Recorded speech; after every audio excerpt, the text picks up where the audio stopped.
without further hesitation, I would like to welcome to the stage Mr. Karol Krok from Plastic. Hello. Welcome. The stage is yours. Thank you. Okay, so welcome to Digital Dragons. Okay.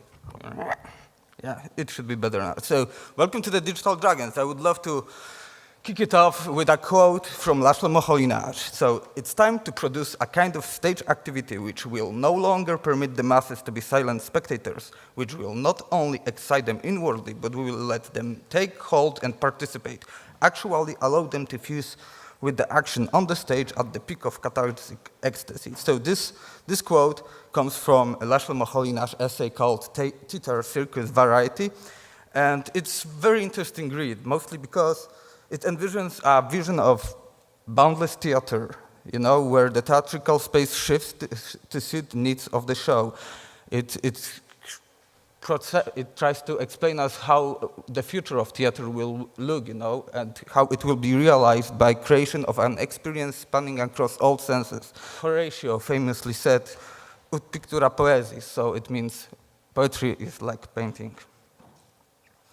But actually, we had to wait till 1894 for correspondence the art to become an art form, a Gesamtkunstwerk, or a total work of art. That combines as many art forms as possible. You know, that term was introduced by Karol, a German philosopher, and was popularized by Richard Wagner, which you see on the picture here. And he wrote that essay 50 years before Moholy-Nagy wrote Theater, Circus, Variety. So he is like the biggest guy that came up with the idea, okay, let's join up all the art forms, you know, and try to create the greatest artwork of all time. And just as Ring the Nibelungen, one of his greatest operas, games are a kind of Gesamtkunstwerk. Gesamtkunstwerk does this rooted far more in theater and opera than in other media. Because if you look at video games as theatrical directors, what you will see is that video game is just a stage for players to act on. You know, they are just puppet masters or actors that try to act out their role in the video game. So the thing I want to do with you in this presentation and what to explore with you is how we can try to envision the future of those victorial acting spaces. I think we all can kind of agree that in the end, they will finish as some kind of hyper-reality. You know, for those who don't know what hyper-reality is a term used to describe an inability of consciousness to distinguish reality from simulation of reality. Or if we look at it through Gesamtkunstwerk lens, such a mixture of art forms that allows for full and seamless simulation of human existence. So, I don't know if you know this show, it's called Westworld, and in it, people go into this fantasy West world to live as cowboys, right? It's a pretty cool show. Okay, but those visions are also why I decided to prepare this talk in the first place, you know, because for me, games of today aren't like the final stage of the medium I want to work with. They are just another milestone on the way, just like another variety that Moholy-Nagy mentions in the title of his essay. So what's at the end, you know, what I'm really aiming at, what I would love to do, and how I can explain it to you. So I'm going to explain it to you through the idea of Adrian Chmielarz from this presentation he did in Digital Dragons 2 years ago. And in it, he argues that in order to have a narrative game or experience, it has to have three things: presence, as teleportation or sense of the body in created reality; immersion, or teleportation or sense of consciousness in created reality; and engagement, as ability of said reality to provide information to both our body and consciousness. Yeah, so let's take that idea to the 11, right? Let's try to use it to like explain perfect reality that you cannot differentiate from the real world. So the first thing we're gonna think about, or I'm gonna present to you, is how we can achieve total presence. So how we can do it? Like we have to answer our questions: what define our sense of being with our body in this reality? And it's our senses, because that's the only thing that gives us data about our body. So in order to maximize presence, you you need to be able to perfectly mimic all the senses. Point 2, since theater and other on-stage and off-stage activities had all of our senses for a very long time, we should remember the Laszlo Moholy-Nagy idea of mechanized eccentric and learn how to connect those sensations in a poetic way that when different phenomena occur, they support each other and really give you this feeling that, wow, that just felt as reality. So the easiest way to find such harmonies is to experience life and look in the past or into the formal structural analysis of different mediums that combine to create a video game. And I've got like one example of that. It's leitmotif established by Wagner in his opera, and it's short melodic phrase that were associated with person, place, or idea. So the example I've got for you is like recurrence of Imperial March in Star Wars. It always happens when it's always connected to the visuals. Like when you see Imperial fleet, always this leitmotif plays da da da da da da da da, right? So total presence, on the other hand, to leitmotif, we've got literary consonance, assonance, alliteration, and so on and so on. So this is what total presence basically requires. It requires perfect mimicry of all senses, but until we'll be able to do so, it's best to create experiences and multi-sensory experiences that kind of elevate us for a moment, for us to accept the reality that we are in to be true, right? Okay, so let's say we are body in virtual reality, and that's the stage we are all on. So how do we know and how do we explain people, what do we do here as actors? How do we make players believe that their actions are true? Well, turns out there was a guy that pondered the same question in 20th century, and he was called Konstantin Stanislavski. He was the author of his acting method, named by him, and in it he proposes certain practices for his students to perform in order to achieve the lifelike quality in on-stage action. Stanislavski defines the actor experiencing, so the player experiencing, the role as playing credibly, by which he means thinking, wanting, striving, behaving truthfully in logical sequence in a human way within the character and in complete parallel to it. So what he really wants us to do is to align player and avatar needs. He also proposes a kind of inside-out and outside-in approach to developing character in which both physical and mental action intertwine in synergy to create a performance. So the basic of this is that if you do something truthfully on stage, it will bring mentally truthful reaction in other actors. So if you both act truthfully, you will reinforce yourself in your acting process, right? He also introduces the idea of supertask, in which every action and movement of the character or play drives the character towards it.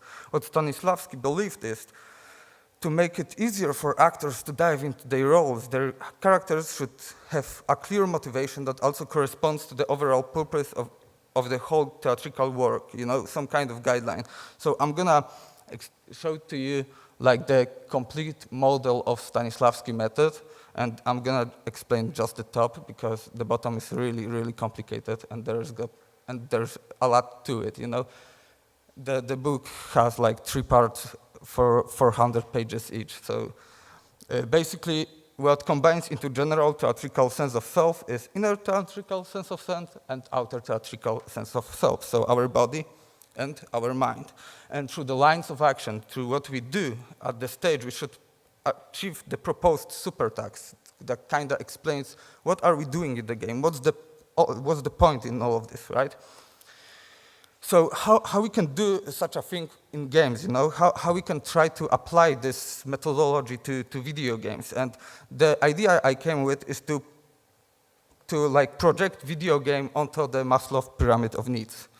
So what you should do is like have a super objective that feels and that completes every physiological safety and security needs, social needs, esteem, and self-actualization needs. And when you do all those things, you arrive at the moment of total immersion, because the needs of the player were completed, and if you have created your narrative correctly, probably the needs of the character players are playing also were completed. So they are in this synergy and this alignment with the character they are supposed to play, you know. And I've got some examples. They are kind of faulty ones, and you could pick the errors in them. But the first one is from PlayerUnknown Battlegrounds. It's a battle royale kind of thing. Last person standing wins. So the super objective of that game would be to survive. And there are systems in place to reinforce that need in you, their goal. So the physiological needs are completed when you land on the terrain that action takes place on. You know, the safety and security is achieved when you collect a gun. The social needs when you team up with your friends that you're playing in. Esteem when you check out your place on the HUD, and self-actualization when you're the last one guy standing by killing somebody with a frying pan. The second example I've got is from Grand Theft Auto San Andreas, and it's a lot more complex example when it comes to system, because it works in two ways. In GTA San Andreas, there was this mechanic and system in place that allowed you to heal yourself while you go to the fast foods and restaurants, but also regain your strength and health by going to the gym. So actually, when you were going to the gym or going to get some food, you were gaining more health, you were gaining more damage, you got better dates, you were able to grab more weight, you get compliments on the street, and also at the end, if you played as a really fat character, the CJ dialogue, the main character dialogues, would change to reinforce that. The last example is from a game called Gone Home, and in it, the same player needs are being completed by the story. So that's why it's interesting in a way, because at the beginning of the game you stand on the patio and there's rain pouring, and this is how physiological needs of shelter are being accomplished. Okay, so let's move to the engagement. But before I do that, let me just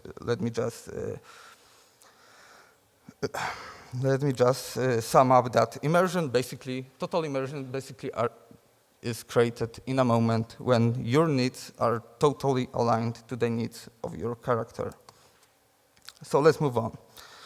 Now, when I was starting my research into engagement, often I saw the reason for engagement as simply an effect of great usability. So in order to have a great engagement, your game has to be, efficient to use, provide quick recovery from errors, easy to remember, enjoyable to use, and visually pleasing. But, it's still a valid approach, right? But it just doesn't explain how to achieve total engagement, how to achieve hyper-real levels of it. So when I struck with Jerzy Marian Grotowski's writings, another avant-garde theatrologist director, I was really happy. One, because Grotowski's work involved an intense exploration of relationship between participant and spectator. His aim was to eliminate the division between actor and the audience, creating a communion between the two. Grotowski theater spaces were ignored by Grotowski in preference for rooms and buildings. Actors typically performed with the spectators on many sides, and participants also performed in and all around the spectators, strategically placed among them in space. So what he actually did is he tried to make a video game. Yeah, and also the cool thing about Grotowski that is kind of important to the engagement is that he had a phase, and it is called by theatrologists a poor theater phase. And that's the title of his book, Towards Poor Theater. And so what he did during his poor theater phase is he tried to remove everything from theater that wasn't needed, like the stage, the lighting, the props, the environment, everything. Just leave the bare minimum and see what you're left with. And what he found out that what he is left with is the situation between actors and viewers, a sort of communication between the two. And also what he found out is that more false effect he removed, the more lifelike quality poor Titer had. So, but difference between him and us is that he didn't have to create the reality in which performance happens. You know, he had the perfect, most authentic one at his disposal from the beginning. So if video games or alternative reality games ever wish to achieve the hyperreal 10 out of 10 level of engagement, they must learn to mimic possibilities our reality gives us. So the question is, how far are we from the total engagement? Is the question how close to simulating the loss of our reality we are? But it's not all. You have to also treat it as a communication channel with goal of passing information, because in a way it's all about that. And continuing that line of thought, I have another guy called John Locke, and he was like English philosopher, magician, economist, very famous guy, wrote a lot of good stuff. And he is also a father of modern definition of term consciousness as the perception of what passes in man's own mind. But the stuff I want to talk about from this book or essay, I don't remember really, is how he explains experience. So he explains experience as something that is being brought up by two movements within itself. So you've got the movement from the reality, like the photon bouncing off this stage, hitting my eye, that's the first movement, like the sensation of seeing, right? And the second movement is what I do with that information, so the reflection. So in a way, what he witnessed is that our being is split between two realities at all time, you know, the reality we experience and the reality we assume. And if our understanding of the present is governing the reality we experience, and our understanding of immersion as a drive force of your action is governing reality we assume, then engagement is the sum of interactions or information that passes between the two. Now, what you would find if you put like uncanny valley into this model is that it perfectly explains it, because what uncanny valley is in default is a cognitive dissonance when you hold two contradictory beliefs at the same time.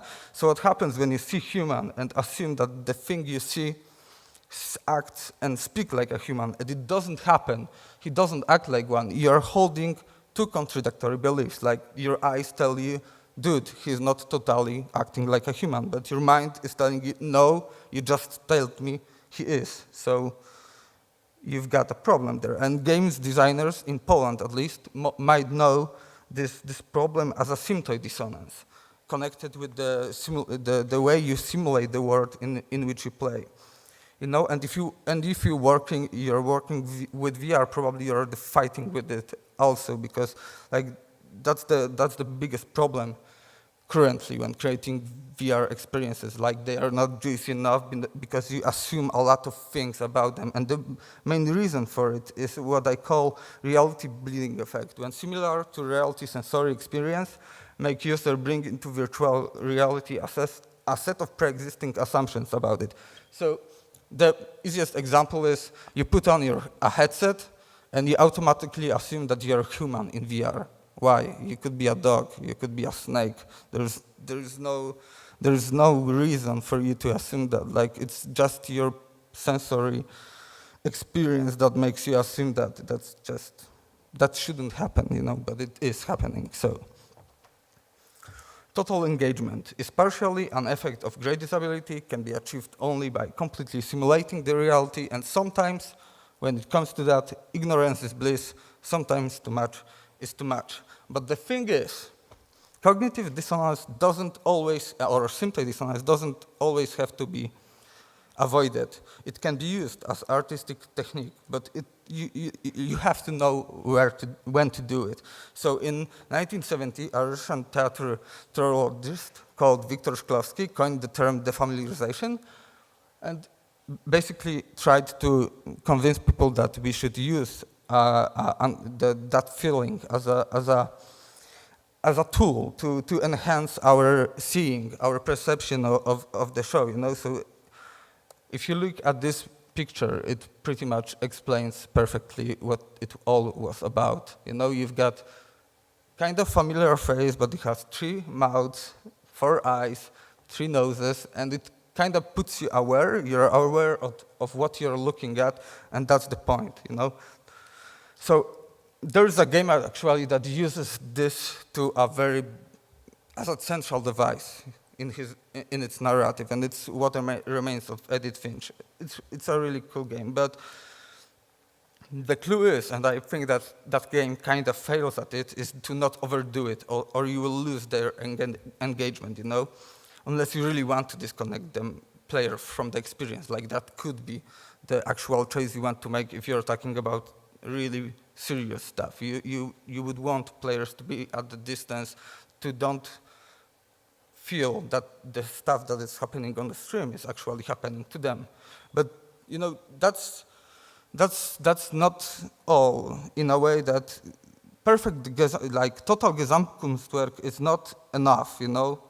You also have to have like believable story. It's all about authenticity and the information you pass. So even if we achieve total presence, total engagement, and total immersion, there's always the question what we do with it. And like, I believe that when it comes to games, like we as humans love contrast because they make things easier to see, right? So we go to the cinema and we go to the theater to escape and experience like false story told in real world, but when it comes to games, we expect the opposite. We expect to inhabit a virtual false world and experience something true. And the first point on the list to get that authenticity I'm talking about is to remind ourselves that world simulation isn't authenticity. Coherent world simulation is.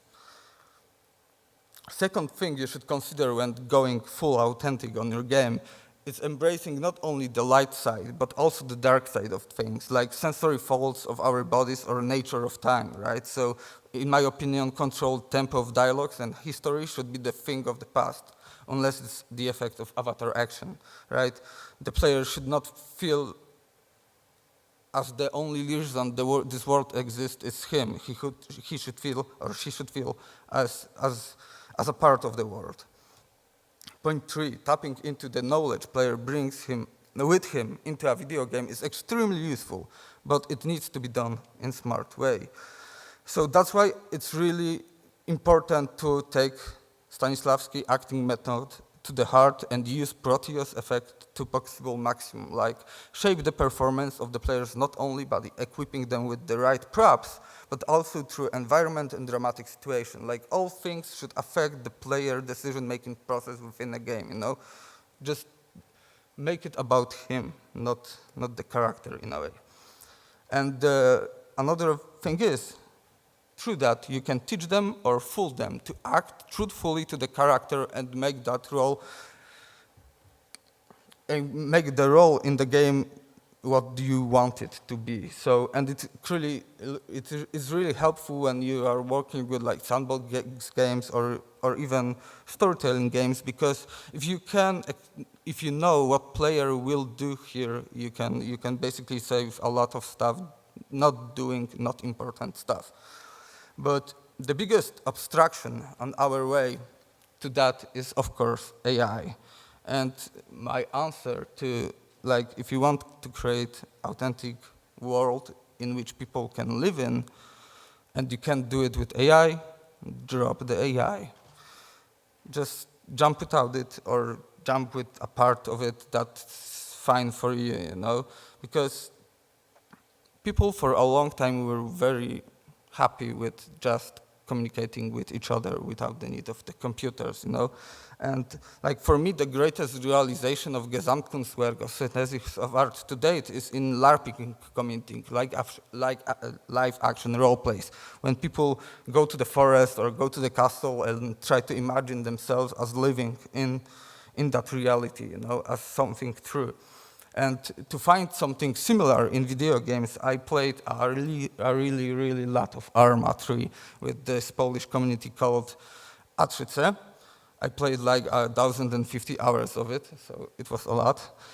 And there is no comparison at all with any other games. Like the level of authenticity you get from interacting with other people instead of VR is amazing, and it's something different. You are immersed totally 100% all the way, and what's also awesome that every one of these guys is a real person. So and a real person that tries to play a soldier on a mission, right? So if you try to act stupidly, he will act out a role for you to act serious, and it's great, right? It's it's self-preserving organism that functions to create a great experience.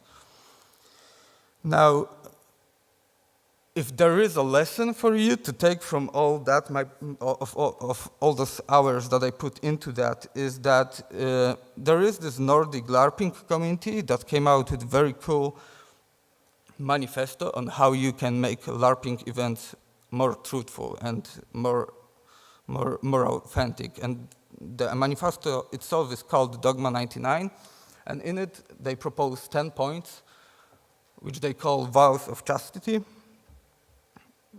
and they basically explain to you how to do it. Sorry.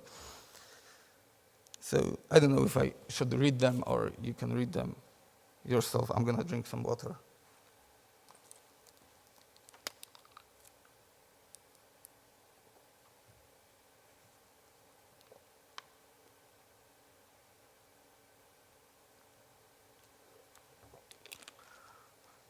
Okay, I'm gonna move on. If you didn't manage to read it, just ask me during the QA, because we are close to the end, and I'll come back to this. So we're close to the end. Like I said, main takeaway from this presentation for you should be that games, in their essence, are synthesis of art. And there's no better way to understand the future of games and what makes game great than understanding the past and understanding what is the great about the parts that create it. The second is that games have not achieved their final form as Gesamtkunstwerk, but will be able to do so in the future. For now, games are just another named variable that Laszlo Moholy-Nagy referenced in his essay. And the total presence, immersion, and engagement is key to arriving at, like Roy, a life well-lived video game. If you watch Rick and Morty, there's basically the stuff that I'm talking about. The third one is the silent realization that I had when I finished the presentation. And it's kind of a sad one, because I really want to make games like that, but I don't think people want them. That's the thing. So I would love to hear what do you think about it, because when the simulations of worlds become so authentic, the games are not about the characters, they're about you, and not all people would like to be damaged by video game. It's just dangerous, You have to know what you're signing up to. That's why I think fourth point is very important. All secrecy is forbidden. People should know what they are signing up to when you're creating an experience like that. It's also a great marketing tip. So that's the end. My name is Karol Krok, and shameless self-promotion. That's my video game. It's called Bound. It was inspired by the stuff I just talked about. If you've got 2-3 hours, check it out. It got full PSVR support, and it's PS4 exclusive. We are nominated for it in 5 categories this year, so I guess that's something, Yeah. Thank you.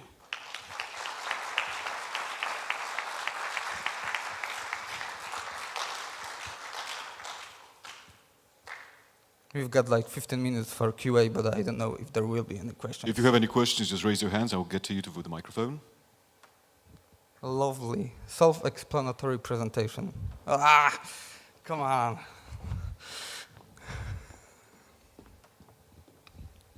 Hi. Hey.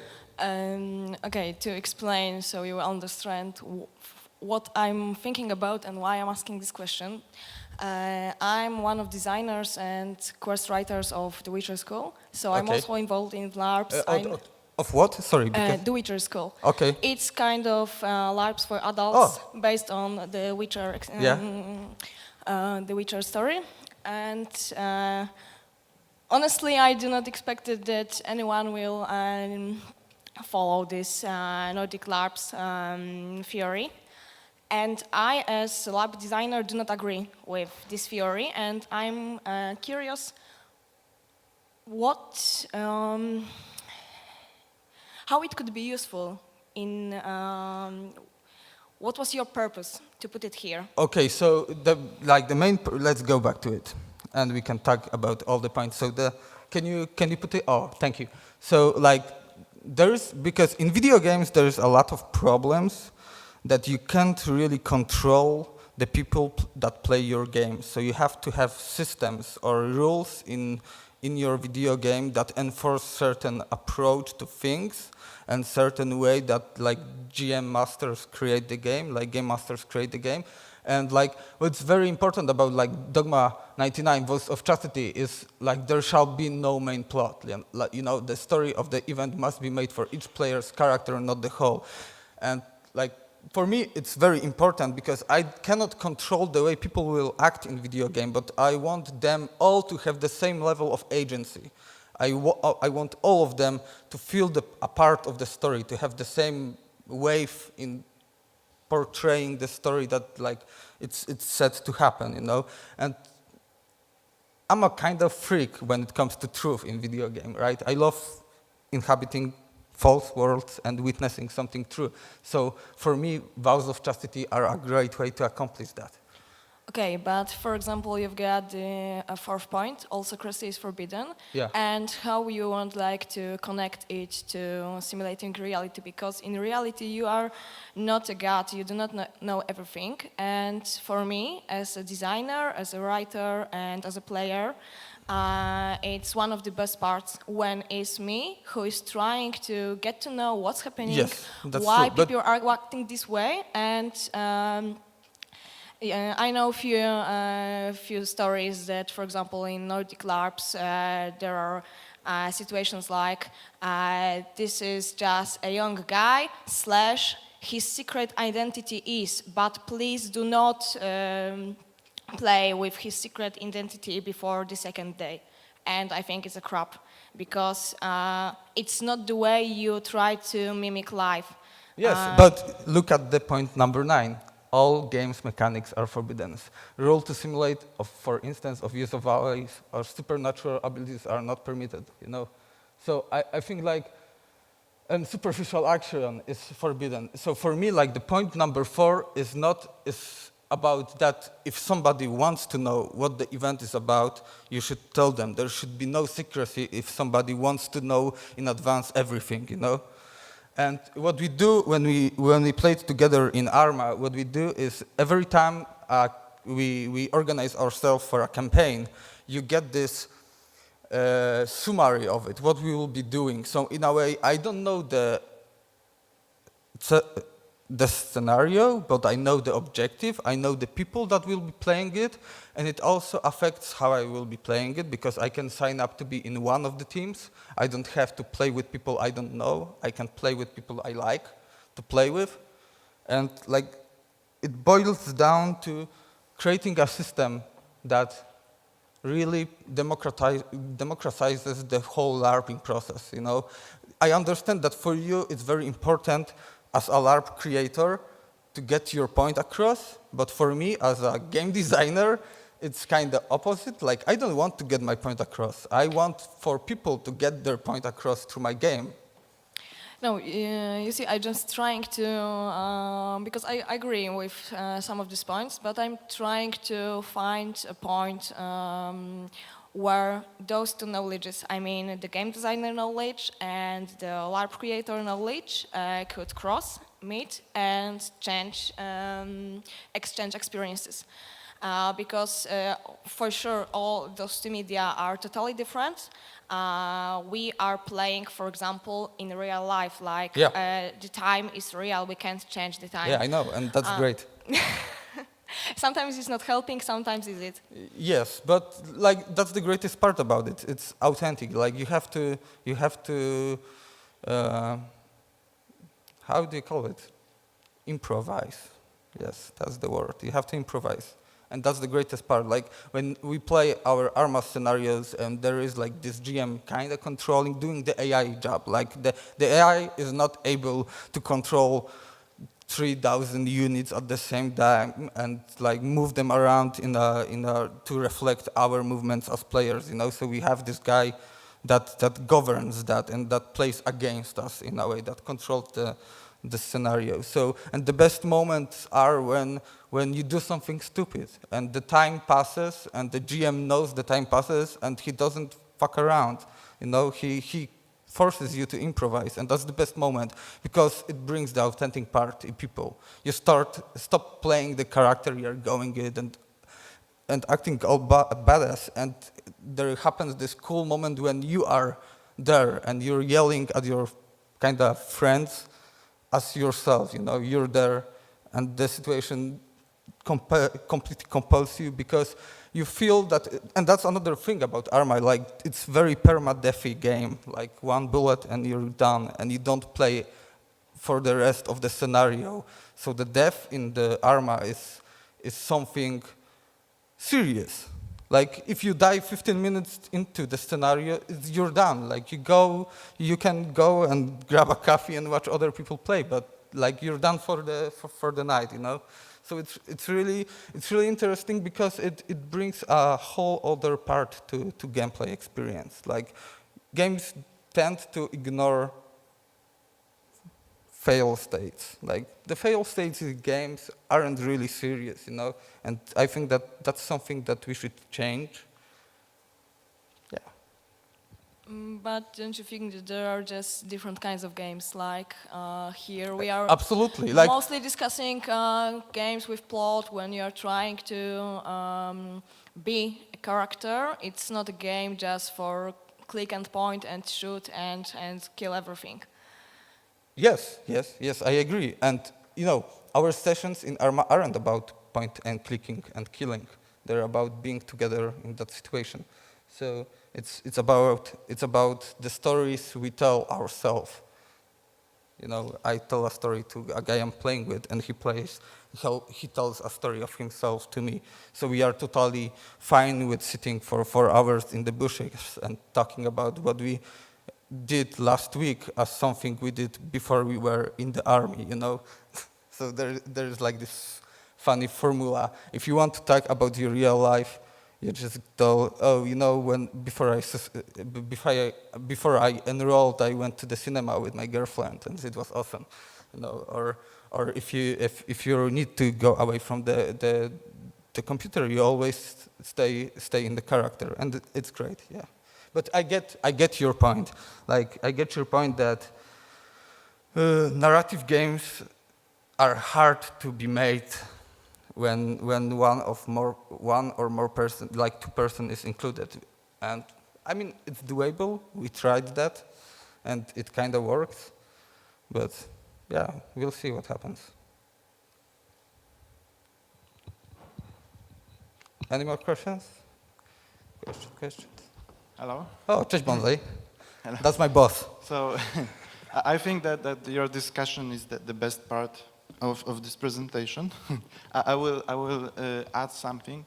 So what Karol was talking here is actually a lot different from like 99% of games, because there is not too much game in those LARPs. So this is something very close to reality. We are trying to get to this hyper reality. And when we are getting close to that hyper reality, we are getting away from the games, because the games are something completely different. Like basically games have rules. And what we are trying to do is to get rid of the rules It's like to give you a complete freedom. Yeah. You're doing. Because like you have to like understand that, for me at least, rules in video games are just a metaphor for real life. So you've got life just to like simulate that you've got certain health in your life, and if you get beaten, you get beaten, right? So that's a metaphor for you, your vigor, right? But when you get closer to the reality, those rules stop being game rules. They become simulations, right? They're the rules that govern the reality. They are still game. You can still call them game rules, but they are the same rules that govern the reality. So there's no difference, right? Yeah. Yeah. What I'm trying to say is that at some point we need to divide that. We need to make this like narrative games or whatever we call it. We need to call it differently. That they are actually not games. And they need to be like a different medium. Let's keep the games in one spot and let's take this stuff to another one and finally name it. But it needs to be done in the future. And probably VR will help a little bit with that. Yeah, definitely, because like VR is the greatest tool for presence we have right now. Period. Like there is no other thing. Like okay, you can try to dive in these casks that limit all your senses, so you're floating in void, right? But I don't think people will build that in their homes, so VR is the best thing right now. The closest thing to being in virtual reality with your body, at least. Yeah. Any more questions? Any more?